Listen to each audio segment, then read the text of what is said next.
Yeah, I'm on a press conference. It's about to start. Good morning. This is David Henry. I'm the Communications Manager for the City of Amarillo. I want to welcome everyone to today's weekly news conference for the latest in COVID-19 information for the Amarillo community.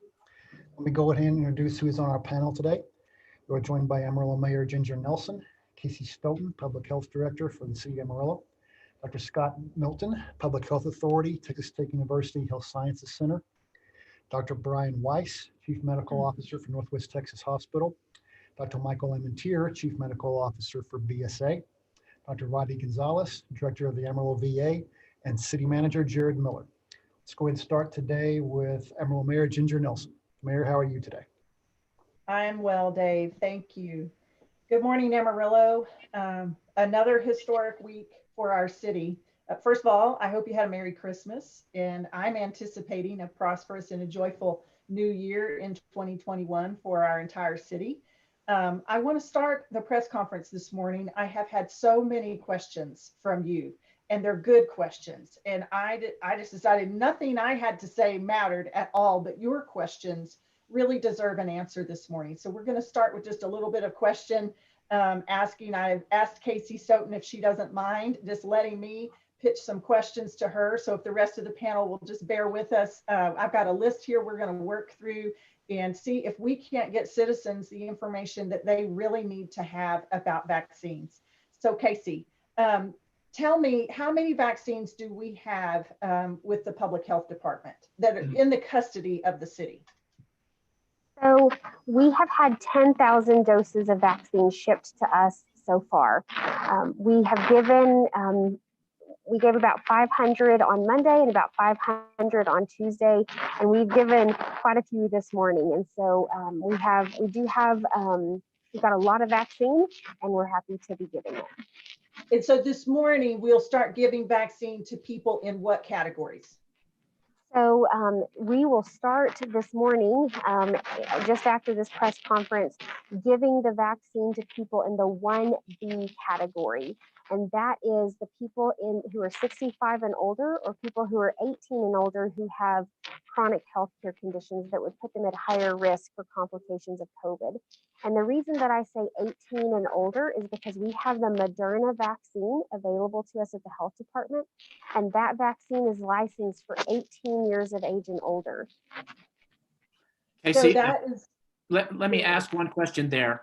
How many people do you estimate in our community would actually be eligible for that then? Tens of thousands, correct? Probably so. I think that's a fair number of people. That includes people who have chronic kidney disease, chronic lung disease like COPD, heart disease, who have a BMI over 30, who might have had a solid organ transplant. And so that's a fair number of people.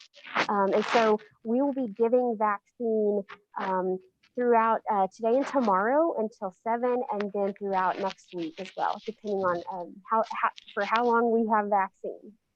Okay, sorry, Mayor. No problem. That's a good question, Dr. Milton. So I'm very excited about that, to hear what the city is doing to get vaccines into the arms of it. A vaccine on a shelf doesn't do anybody any good. And so I just want to say right up front how proud I am of the work that you and your team have done to stand up this vaccination clinic at the Civic Center. So it's been vaccinating citizens who fit in the 1A category, healthcare workers, frontline workers. But now today we're going to open up that and expand vaccinations to people in the 1B category, people who are age 65 and older, people who have high risk underlying other medical conditions. So I am very, very excited about that for our citizens. And now I will say too, I know we're going to run out of vaccine. That's expected.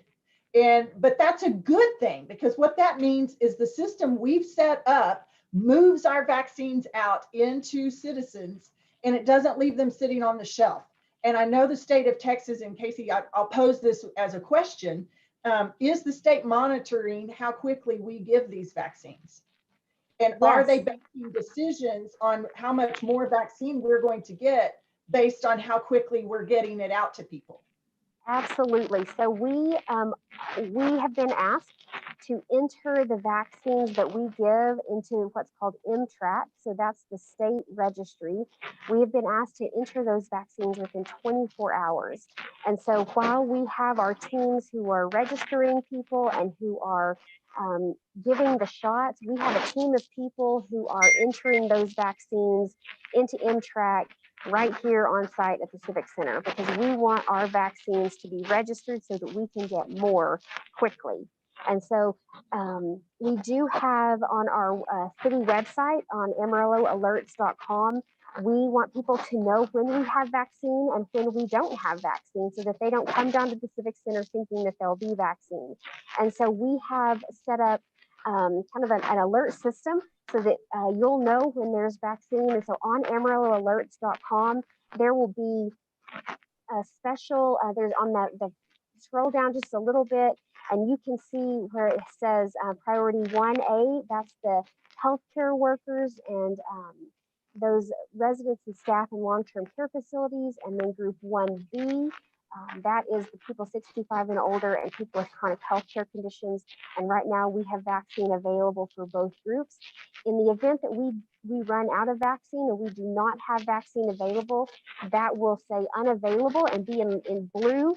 And so you'll know that we do not have vaccine available and you don't have to come to the Civic Center. We also have hyperlinks here so that you can click on the phase 1A, 1B for more information. So you can see that. And then we also have another link to the state's website there at the bottom. And so we want you as a citizen to have as much information as you can access. That's the same information that we access as a public health department. And so we want you to have as much access at your fingertips as we have. In regard to the clinic, you have to go in entrance 3. That's the north entrance. That's the entrance into the clinic here at the Civic Center, and will be open. I'm going to interrupt you just a sec. Pardon Yes. me. Are you where you could take off your mask? For some reason this morning we're getting feedback on your microphone. It's like your mask is touching the microphone. Okay. Is that better? Yes, it Okay. is better. Great. Okay. So I'm using a headset because I'm in a room with a lot of people. Okay, wonderful. Then I don't want you to take your mask off, but that is better. The information is so important. I want to make sure people can hear it. Perfect. Yeah, so we will be serving people through entrance 3, that very north entrance. And we will be, today and tomorrow will be open until 7. Next week, we'll be open Monday through Friday until 5. And then on Saturday, January the 9th until 2 p.m., 9 a.m. to 2 p.m. So we'll make a little adjustment there on the website. We're not open every Saturday, but next Saturday, 9 to 2 on that January 9th. So we'll have all the information that you need to come to the clinic here at AmarilloAlerts.com. That is excellent, excellent information. A citizen should check that website before they head down to the Civic Center. Make sure it's green. They can go in depth to see if they qualify in category 1A or 1B by touching those hyperlinks and just reading through the qualifications. And the hours on the clinic. I think it's real important just to emphasize that you're going to be closed on Friday because it's New Year's Day, and you'll be closed New Year's weekend, but then you'll be open again. And those hours for the clinic are on the website, AmarilloAlerts.com. Yes. Okay, I have a few more questions. You're doing a great job. You're doing a great job of getting this information out to the citizens. Talk just a little bit about how the city gets its supply of vaccines. Like, how do we find out when we're getting a vaccine? How much notice do you get? So we have as much notice as you do. So we found out, like we checked that website that Jordan just pulled up religiously. Yesterday when the week 3 allocations were posted, we checked that and found out that we were getting additional doses, and that same day the doses arrived at our clinic. And so I think the main thing to remember there is that this is a very fast-paced situation. We don't have a lot of lead time, so the planning that has gone into this is a result of years of planning and practicing our immunization clinics, because we just don't have a lot of lead time with regard to notification of how many doses or when we will get doses of vaccine. Yeah, and I think I was on a call yesterday with the state, and they were talking about, they get the supply from the federal government, and then they push it out to the counties, and they have basically about the same time frame. They don't have any knowledge on what's coming next week. So, week 2 was a large distribution, hundreds of thousands of doses. But then week 3 was a smaller distribution because of some plans that the federal government rolled out to vaccinate people in nursing homes. And they didn't see any of that change coming. So they have a very small visibility window, and that trickles down to us having a small visibility window. But that's why the clinic is so important. It will be open.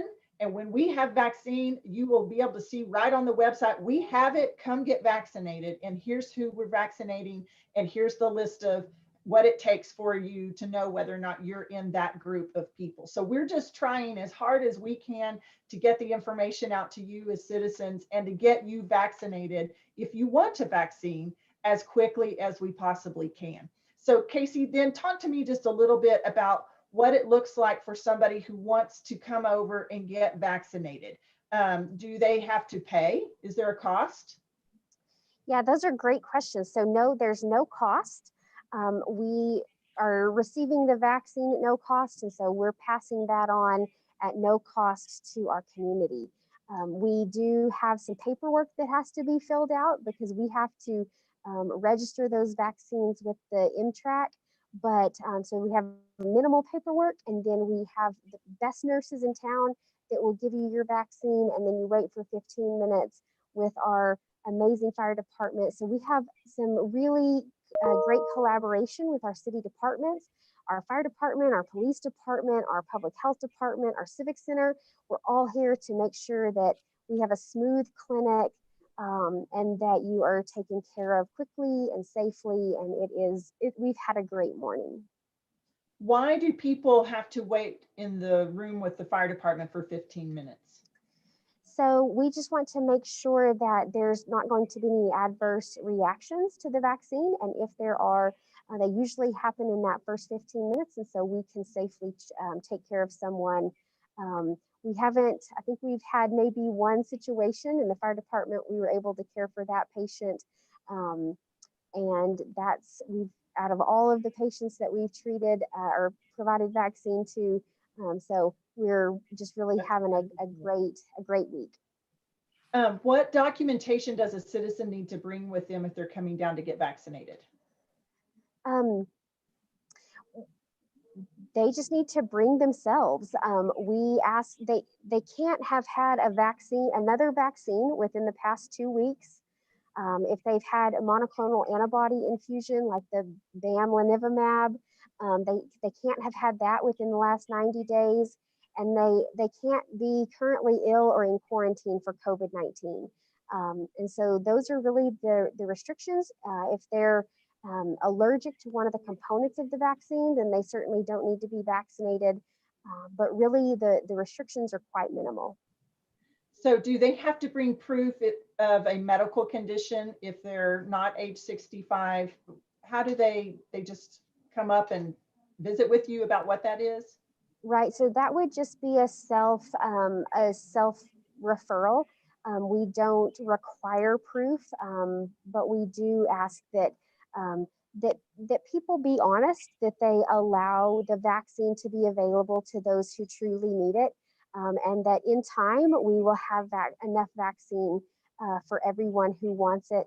But right now we're trying to save the vaccine for the people who truly need it. And that is the people who are 65 and older and have chronic healthcare conditions as outlined by the state. And so if you have a chronic healthcare condition or you're 65 and older, then we certainly want to vaccinate you. So good. Come see us. Does a citizen or can a citizen make an appointment to come to the clinic? So that's another great question. This is a walk-in clinic, so an appointment is not required. That does sometimes mean that there will be a little bit of a wait in line.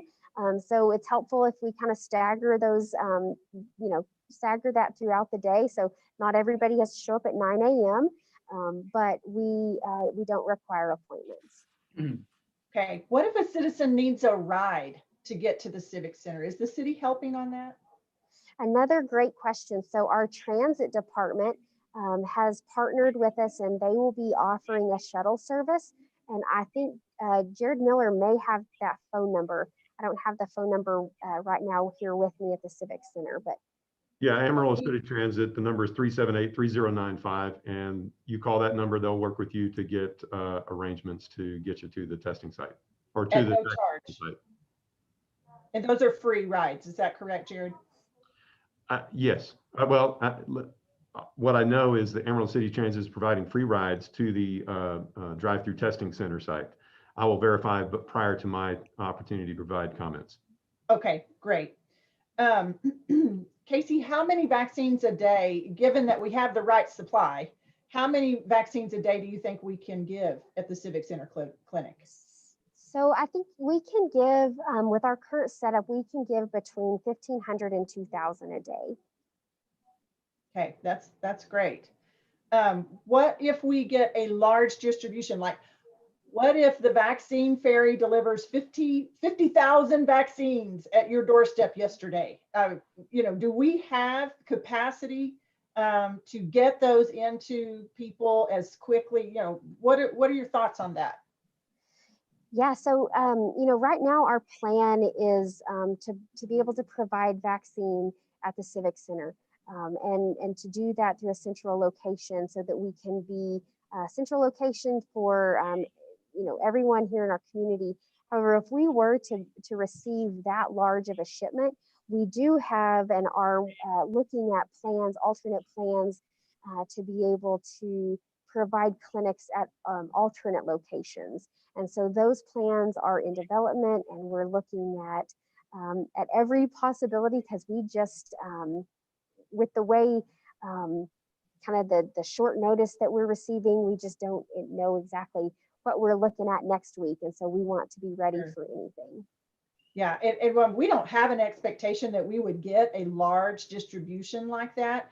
I just know that I want to know you're working on a plan in case we do, because again, I think the biggest waste is any vaccine sitting on a shelf. Vaccine needs to be out in the community, in people, helping them, number one, stay safe, number two, build herd immunity for our city and our region. So my last question is just more about these categories 1A and 1B. How do we decide, how do you know at the clinic who fits in these categories and who can receive a vaccine? So the Texas Department of State Health Services has convened what's called the Expert Vaccine Allocation Panel. And that panel has spent many hours looking at risk factors and epidemiology, and has put together the allocation plan for the state of Texas. And so they make a recommendation to Dr. Hellerstadt, who's our Commissioner of Health, and he puts out the recommendation, or that phase 1A and 1B, and then as we move through the phases, then he and the Texas Department of State Health Services provide that information to us as healthcare providers and local public health departments. And so that's where we get that information. We don't make those decisions at a local level. We're working through that as the state of Texas, really driven by the state health department. Okay, and so we're working very hard to, again, cover the people who are most vulnerable across the entire state. And that committee that has come up with those principles, and we're choosing in Amarillo to abide by those statewide principles. As an aside, were you asked as an expert to sit on that panel? I was, and it has been a pleasure to serve alongside that team. Yeah, well, we appreciate you. We appreciate your expertise and everything that your team is doing to serve the city. I think that covers the list of questions that I wanted to talk about. Although I am curious, what would you advise a veteran? And Dr. Gonzalez may address this here in a moment. They could go to the VA hospital and get a vaccination, but they also could qualify just to walk in at the Civic Center. Is that right? Yes, absolutely. If they're in that 1B category, then we certainly welcome them. There are opportunities at the VA to be able to be vaccinated. I think, I think the very best thing to do is to touch base with their provider at the VA and to see what that vaccine availability looks like through the VA. And I know Dr. Gonzalez will give us an update, and we look forward to that. We're happy to serve. We're happy to serve anyone here in our community, but there are opportunities through the VA. There's opportunities through other providers and other clinics, and we'll make sure that we have that information up on AmarilloAlerts.com, because the public health department is not the only clinic in town that has vaccine available. Okay, wonderful. I think that covers my questions, and doctors on the panel, I hope if there was something you wanted to add in during your remarks, you would feel free to just comment on any of those questions and the answers that Casey gave. So Casey, I'm done. I'll hand the microphone to you. Hey, Mayor, Okay. before we jump to Yes. that, I did want to confirm that the rides on Amarillo City Transit for both the drive-through testing site and for vaccinations are all free right now. Great. Federal Transit Administration has helped out tremendously there and has provided funding for that express purpose to be able to provide free public transportation during this time. Good. Thank you very much. So I'll run through the public health information very quickly and then hand it over to Dr. Milton. So as of yesterday, we had a total of 28,779 total cases of COVID-19 in Potter and Randall counties, 15,037 cases in Potter County, and 13,762 cases in Randall County. We have a total of 24,547 recoveries, and we are up to 480 deaths reported in our community. That leaves us with 3,772 active cases. The rolling 7-day positivity average for Potter and Randall counties is 9%, and the positivity rate at the drive-through testing site, which is a subset of the total, is at 33%. The 5-day positive new case average is at 183 new cases per day. The public health drive-through test site does remain operational until 3 p.m. today. Individuals can call 378-6300 to be screened and directed to the test site. The drive-through test site will be closed on Friday, January the 1st, and will reopen Monday, January 4th. GA32's hospitalization rate for the 25 county Panhandle RAC region has been over 15% for over 2 months. Yesterday, the RAC's hospitalization percentage was at 22.89%. That means that over 22% of all hospitalized patients have COVID-19. Our community remains at status level red, and conditions are consistent with all of the indicators being over the threshold for level red. The outpatient bamlanivimab infusion center is currently open and serving patients. We did send a health advisory to area providers with referral information and encourage them to refer patients who meet the EUA eligibility criteria. The mayor and I discussed vaccines at length, and we do encourage anyone who's in that phase 1B category, 65 and older, people with chronic healthcare conditions, as well as people in the 1A category, frontline healthcare workers, to seek vaccine. The public health department has a clinic open at the Civic Center through entrance 3 today and tomorrow from 9 a.m. to 7 p.m. But there are also other vaccine opportunities available in the community, and we'll have those opportunities up on AmarilloAlerts.com. That's all I have today, Dave. Thank you so much. Thank you, Casey. Let's now go to Dr. Scott Milton, Public Health Authority, Texas Tech University. Dr. Milton, how are you today? I'm good, thank you. First of all, this is our last press conference for the year. I wanted to thank everyone here on the conference and everybody that I've been working with. You know, I just couldn't have asked for a better group of people to work with under these circumstances. I wanted to talk a little bit more about numbers. Casey just went through that. And I just want to stress that these numbers are still way too high. What we know when we look at these numbers as we've done so throughout these months is that the active cases that we see in the community translates into hospitalizations. And those hospitalizations unfortunately translate into deaths in almost a predictable fashion. And we have still way too many people hospitalized. Our numbers are better with our active cases, but it is still incredibly high.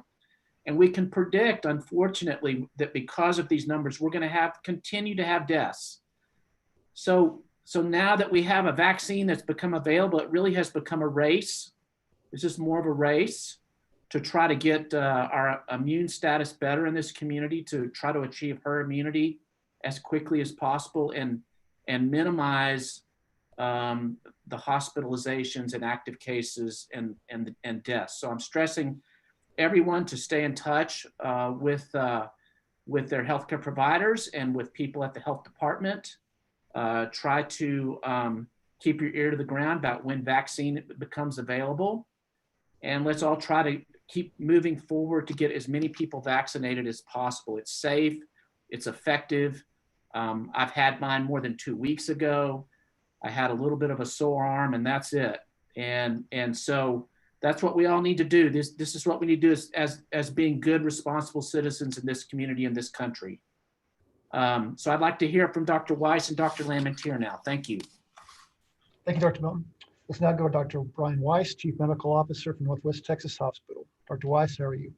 David, I am excited about the end of 2020.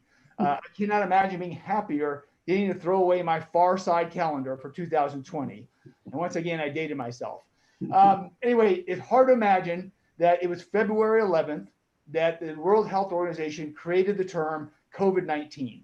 I mean, I can't imagine a term that has been used more around this world for the last 10 months than that particular entity. But I wanted to just give an end of the year kind of update on what we've seen at Northwest since February 11th when that name came out.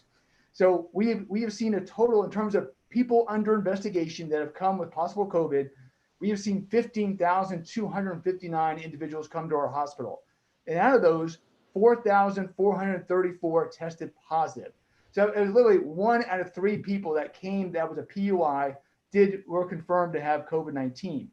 Now, out of that, we had 1,329 people that were inpatient with that diagnosis of COVID-19.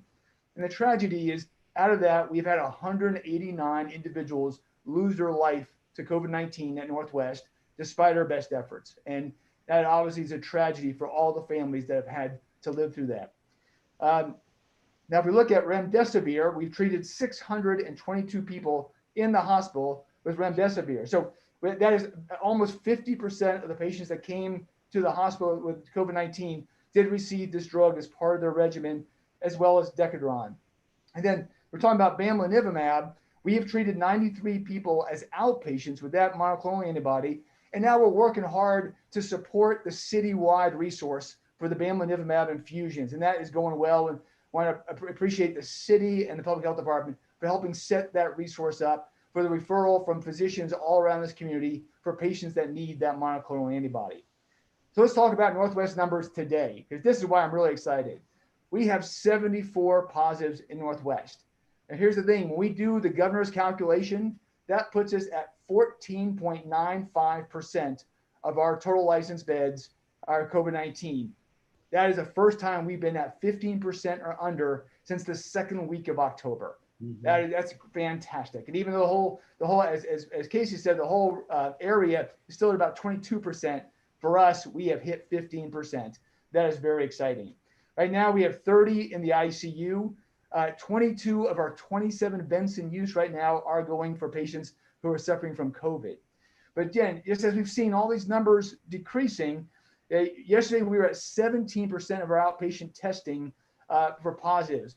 For over the last 2 weeks, we have stayed consistently at 20% or less in terms of outpatient positivity testing. So again, all these trends are going in the right direction. And now with the advent of vaccine, I think we're seeing the end of this marathon that Casey has talked about previously.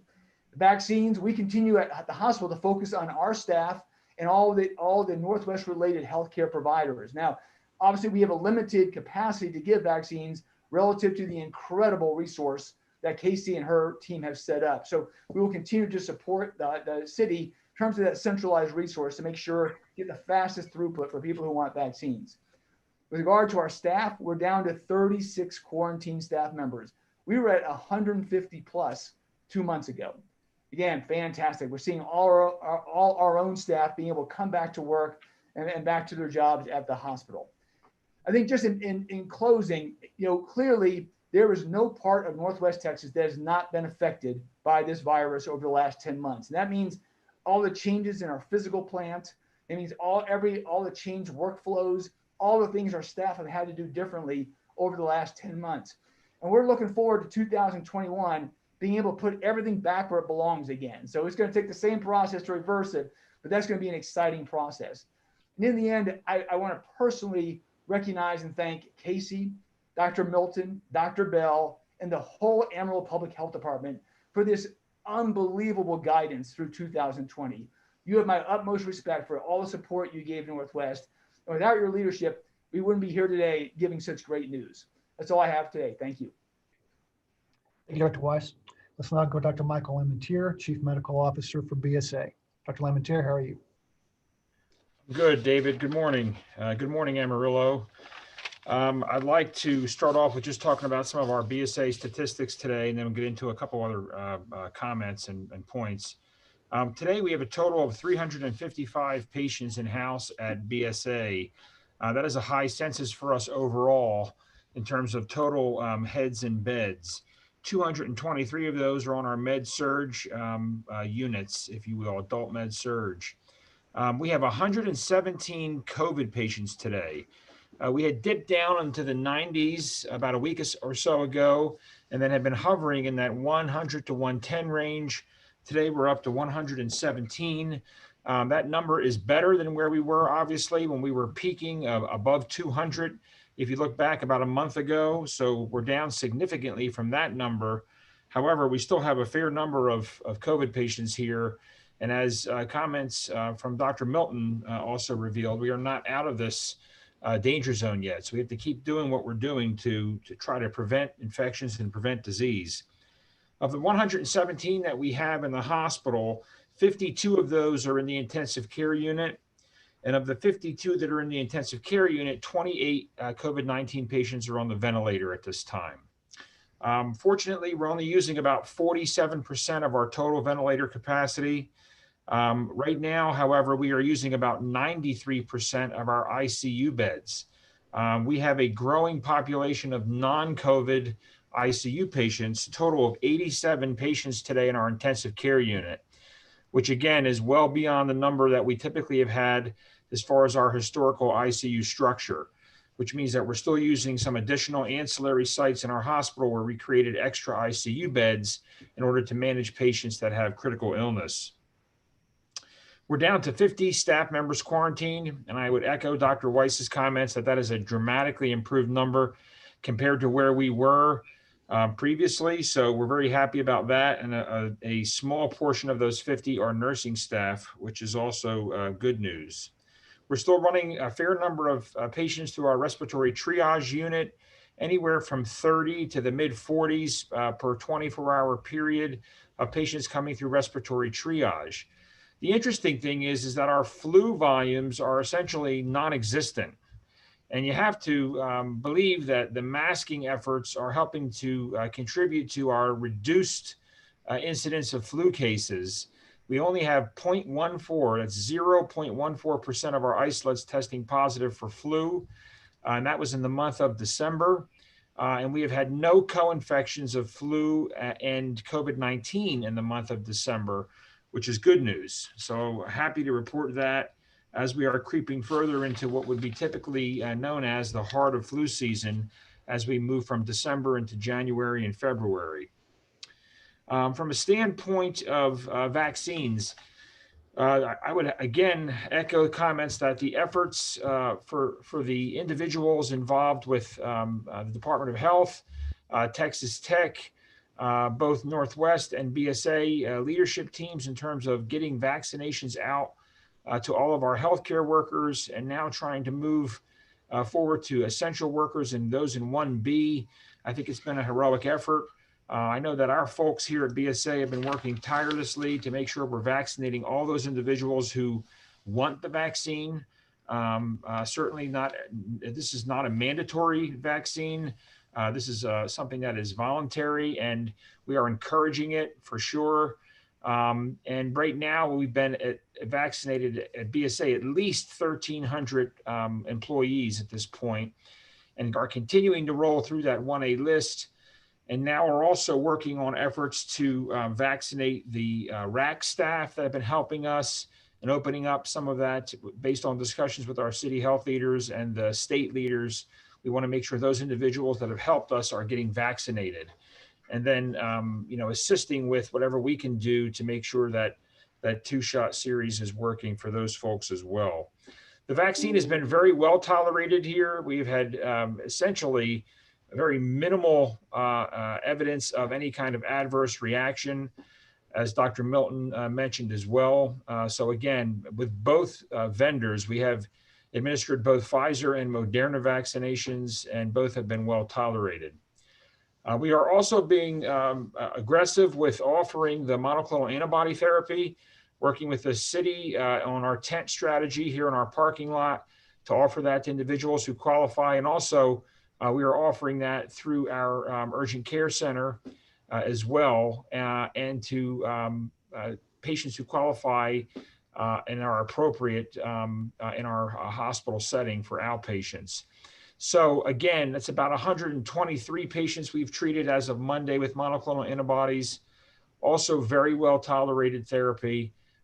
We had one patient with an anaphylactic reaction, we believe, but that was it. And that's pretty much par for the course based on what we've seen across the country for facilities that have been dosing the monoclonal antibodies.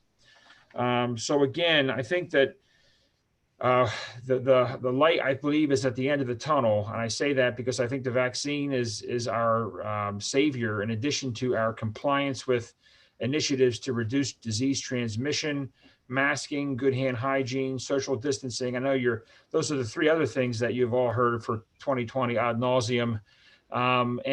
Again, we can say that with a little bit of a snicker, but it's really true. We have to do those things. Otherwise, we're not going to get through this pandemic. And again, the vaccines in and of themselves are not enough. What I mean by that is once you're vaccinated, you have to get through 2 shots. You have to get through the appropriate time period before you are hitting a high level of immunity.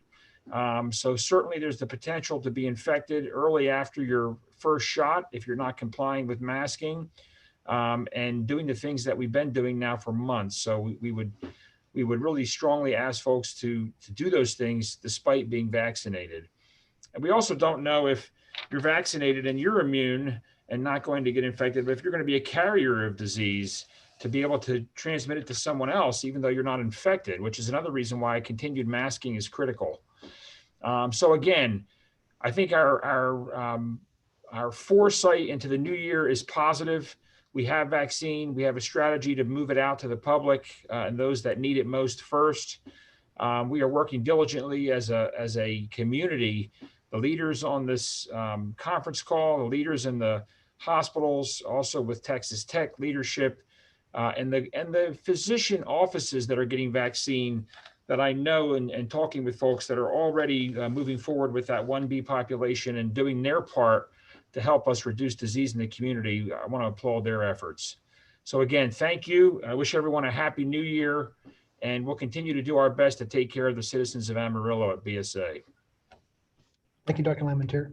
Let's now go to Dr. Rodney Gonzalez, Director of the Amarillo VA. Dr. Gonzalez, how are you? Doing well, David. Thank you. First, I'll start with our numbers. Here at the Amarillo VA, we have 7 COVID patients, 5 in our ICU. Continue to take care of 2 non-veteran patients that we've seen of the 21 total we saw. Now, just a little bit of our year-to-date summaries, and we did our year-to-date a little bit different, and we take care of 50 counties of veterans, or 50 counties we're responsible for throughout 5 states, Colorado, Oklahoma, New Mexico, Kansas, and Texas. And if you look in those 50 counties, there have been 945 veterans with COVID positive. Now, amongst those, 33 have passed away from COVID positive. So now you can see why the panel is very optimistic, because we are seeing a light at the end of the tunnel with the vaccine being present. I do want to reiterate exactly what Dr. Lamentier just said. Despite the vaccine, and even for those of us that may have been vaccinated already, it's important to realize that we have to still wear our mask. We still have to practice social distancing, still have to do good hand hygiene, still have to make sure when we are ill, we're not going out to where we could potentially be spreading things to others. And so we are vaccinating here. Our health staff is still at the Amarillo. We have vaccinated several hundred of our healthcare workers here. We did get 300 doses of vaccine down at our Lubbock clinic, and they're going to begin vaccinating, I believe, today or tomorrow, their healthcare workers. Now, Casey had talked about, and the mayor had talked about, what about veterans? So right now, we have a plan to begin to vaccinate some of our high-risk veterans next week. And some of our high-risk veterans will get a call tonight to let them know how they can set up appointments to get the vaccine. We do have a very small quantity right now. We very similar to what the city just said, we don't get a lot of advance notice. In fact, I think the Lubbock clinic, I literally found out the night before that they were getting vaccine the next day. I've been told we will likely get more next week. However, without knowing how much, it's hard for me to plan how many veterans I can begin to vaccinate. So to answer Casey and the mayor's question, for veterans who want to know, please call, talk to your team here. We can let you know if you're high risk and whether or not we can get you in here for vaccine. However, if you go and you get vaccinated elsewhere, please call, let us know so we can document in your record, make sure that we understand you've been vaccinated so we can get other veterans who may need to be vaccinated in line. I do want to mention, as I've said before, we continue to have COVID testing available to our veterans at no cost. And as another summary of 2020 is I moved here about 7 months ago, left the busy DC area to come to the Texas Panhandle. And my wife and I have absolutely enjoyed it here. Our children enjoy it. I just can't wait till we're able to get out and see more of Amarillo, more of the Texas Panhandle as this pandemic, we start to see it go away. And that's the hope of what this vaccine brings. And I really want to thank our veterans. They have been very patient with us. I know that we've disrupted the normal routine of your healthcare by not being able to come in and see your doctor, having to do things over video, over telephone, limiting the number of face-to-face encounters. And so do appreciate everything you've done in supporting us as we continue to work through this pandemic. And I also want to thank our employees. It's been absolutely amazing to see how you have responded to this pandemic, how you've responded to changes that have come down, and making sure that we're doing everything we can to take care of our veterans. And in the cases of those 21 non-veterans that are facing COVID.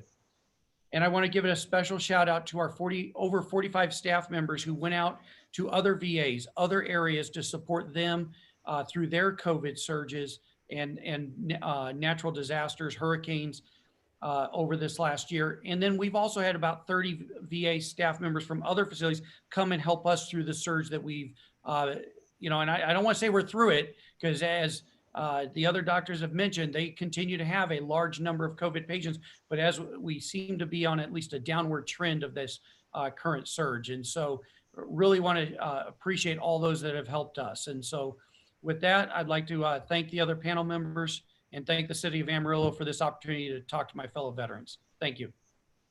Thank you, Gonzalez. Let's now go to City Manager Jared Miller. Mr. Miller, how are you today?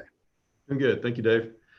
I just want to reiterate that the drive-through testing is open, and you can call Amarillo Public Health at 3300. They will screen you over the phone and refer you to the drive-through testing center. Amarillo City Transit is providing free transportation both to the drive and to the vaccination site at the Civic Center. If you need transportation, we want to make sure you can get to the test or to the vaccination. So please call 378-3095 and they will arrange transportation to the testing site and to the vaccination site. Now, one side note on the vaccination, staff has let me know, or team has let me know that there are some people who don't want to provide the necessary information so that we can provide the vaccination. We are required to take just a very minimal amount of information so that we can make sure that the second dose is available to that person. It helps us make sure that that dose gets sent to us.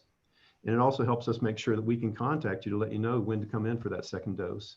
We understand that some people don't want to provide that, and that's a decision that each person's going to need to make. We cannot give it if we cannot make sure that that second dose can be given. So that's the background for that. That's the reason for that. We hope that people understand that. The governor's executive order GA-29 is still in effect. That requires face coverings for people when they're out and about. There are some nuances to that, but the main takeaway is that we need to keep wearing our face coverings per the governor's executive order and per the city's COVID-19 pandemic emergency measures ordinance. GA-32 is still in effect. The main takeaway from that is that businesses will remain at 50% capacity until we have 7 consecutive days under the 15% hospitalization rate as defined in the governor's GA-32 executive order. Right now, there's lots of reasons for optimism. Vaccines are coming. We're having positive results in response to the COVID-19 pandemic emergency measures ordinance, but it's very important that we maintain our diligence as we can see the light at the end of the tunnel. We need to maintain diligence with face coverings and other measures designed to prevent the spread of coronavirus so that we can finish strong. Thank you for everything you're doing. I appreciate everything that everyone's doing. The emotions, the optimism that's going on right now. We need to carry out and finish strong with our face coverings and other measures. That's all I have, Dave. Thank you, Jared. Let's now go to members of our media who are in attendance. If you have a question for an individual panel member or the panel as a whole, that's perfectly fine. Let's go ahead and start with Dalton Williams of KVI Channel 7. Dalton, how are you today? I'm good. How are y'all today? Thank you. Good. So my first question is, are we preparing for a possible post-seasonal surge for those who have decided to still gather for Christmas and the New Year's season? Oh yeah, this is Brian. I would say absolutely. We're ready. You know, we've kept our staff on alert, and yeah, and we thankfully at Thanksgiving we didn't see much of a bump, and I'm kind of hoping that maybe Christmas won't offer too much more of a challenge, but we are absolutely ready for it. Okay, awesome. And then the next question I have is, the new strain of COVID that was found in the UK has just made its way to Colorado. So are these vaccines, are they equipped to handle this kind of strain of coronavirus, or is there anything that people should know about it? From what we know about the new strain, these vaccines will work, and you know, viruses commonly mutate. You know, if you think about the flu virus, we have to update that every year. So it's not really unexpected that we wouldn't see see a new strain like this. What does that mean for the future? It probably means that we need to be doing some surveillance, and I've already been in contact with the state to try to participate in surveillance, because Colorado is not very far from Amarillo. So we'd like to have some surveillance, have samples sent down there periodically and reviewed to see if the strain comes to our community. And then I think in the future, it's going to mean that we'll probably need to modify these vaccines, I would imagine, from time to time. But they still seem to be effective at present. Doctor, can I ask a follow-up question on that? First of all, how much effectiveness does a person get from the first dose of a vaccine, either Moderna or Pfizer? Yeah, it's probably hard to know, but probably somewhere between 40–50%, I would imagine. You know, the 2 doses statistically about 95% effective for each of those. So you do get some benefit, but it's also important to get that second dose. And I know this is a vaccine that has gone quickly through FDA approval. It's on an emergency use authorization. So we can't exactly answer this next question, but I'm going to ask it anyway. How long will that vaccine cover a person and protect them from a COVID-19 exposure? You're exactly right. I don't think anyone really knows for sure the durability of this vaccine. You know, some vaccines that we have for other types of viruses like polio, et cetera, may be lifelong. But for this new virus, I think it remains to be seen. And I would expect it certainly to last through this wave, through this pandemic. And then as time goes on, as we do surveillance, we would probably be modifying that vaccine periodically. Thank you, Dr. Dalton. Thanks for letting me interrupt and ask those questions. No, you're perfectly fine. Thank you for asking those questions. And then my last question is the vaccine shipments. Nationally, we've kind of seen some slow down. Are we concerned that we're not getting enough, or do we have the right amount of vaccines that we need for right now? You know, I think the way these pandemics go, or this pandemic for sure, is that we've always been behind. So I would answer that. I would have loved to have had this vaccine 9 months ago. That being said, you know, we want to make sure as soon as we get vaccine that we're putting in people's arms, and that's going to be our job, is to get it in people's arms whenever we get it. It's just that we don't have much ability to know exactly how much we're going to be getting from week to week, and Casey can probably comment on that better than me. Yeah, I think that I totally agree with Dr. Milton. I think that our community is well positioned. I think that we have received more vaccine than other communities, and not as much as some other communities. But I do think that we're well positioned to be vaccinating folks in our community. Okay, awesome. Thank you so much. And that's all the questions I had today. Thank y'all for letting me be on this panel with you. Thank you, Dalton. Let's now go to, if I'm not mistaken, I think we have Aaron Langston of KAMR Channel 4, or at least a representative from KAMR Channel 4. How are you today? Dave, while we're waiting for them to get on, can I ask Casey and Dr. Milton a question about residents who live in Canyon? Will there be any Canyon locations? Now, I know our public health district covers Potter and Randall counties, which includes Amarillo and Canyon. And I've been doing a lot of talking about Amarillo, but I'm wondering, obviously Canyon citizens can come to the Civic Center and get a vaccination. That's a given. Do you know anything about whether or not there will be a Canyon location for vaccinations? Yes, so if you look at the allocation, the allocations per week, there have been vaccine already distributed in Canyon. There's a pharmacy that received vaccine there in Canyon. And then the providers in Canyon, I'll look to see which providers in Canyon have signed up. And so there is an ability for vaccine to be distributed in Canyon, yes. Thank you. Let's try one more time with KAMR Channel 4 today. I think this is maybe Aaron Langston or another reporter from KAMR Channel 4. At this time, we will move on. I think we have Vanya Patino from KFTA Channel 10. How are you this morning? Hi everyone, I'm good. Thank you so much for allowing me to speak on this, to ask questions on this panel. Sure. So the first question is, where are these vaccines that are being administered at the Civic Center being stored? Casey, I don't know if you can answer that. So the vaccines are stored in the refrigerators and freezers at the Public Health Department, and then we are administering those at the Civic Center. Was that something that y'all had to buy, or you all kind of already have that equipment available? So this is equipment that we had available to us. Okay, got it. Thank you. And do you know how many people have been vaccinated so far through the Civic Center? I know that we gave Monday just under 500, I think Tuesday a little over 500, and I don't know how many we have seen today. But it's been a busy morning. Got it. And you kind of mentioned there was sometimes a waiting time. Is there an average that people should know about how long maybe they should be waiting? Just talking to people as they were in line, people said, they're waiting maybe about 40 minutes or so.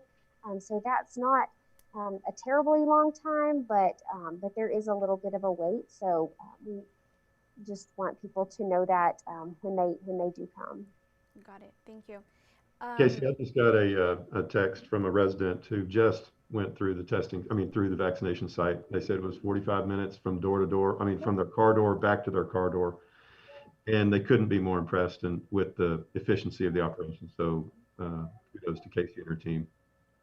Awesome. Yeah, our team is working so hard, and we're pleased to be caring for people and providing vaccine. And we're glad that the wait's not too long. There is always a little bit of a wait, but we're really, our team is working so hard. They're amazing.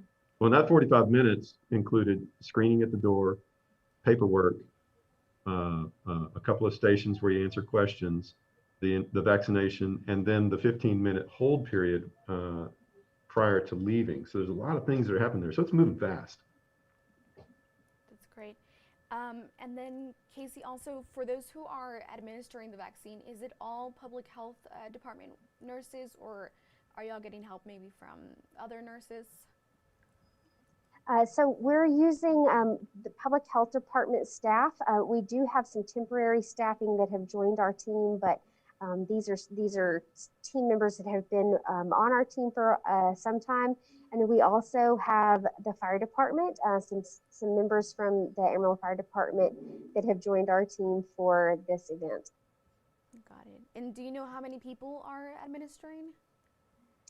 I think we have 18 booths running where there's vaccine being given. Great. And then you also mentioned, you guys had been checking the website religiously to see when you would get it. Was there anything in plan, or were y'all prepared to receive them when they did arrive? Yeah, so our staff is, we do have staff at the health department, and they're ready to receive shipments whenever they come. Great. And then lastly, I know that Jared Miller had said that some people didn't want to share some information. Do you know what is the information that people should be prepared to give when they do arrive?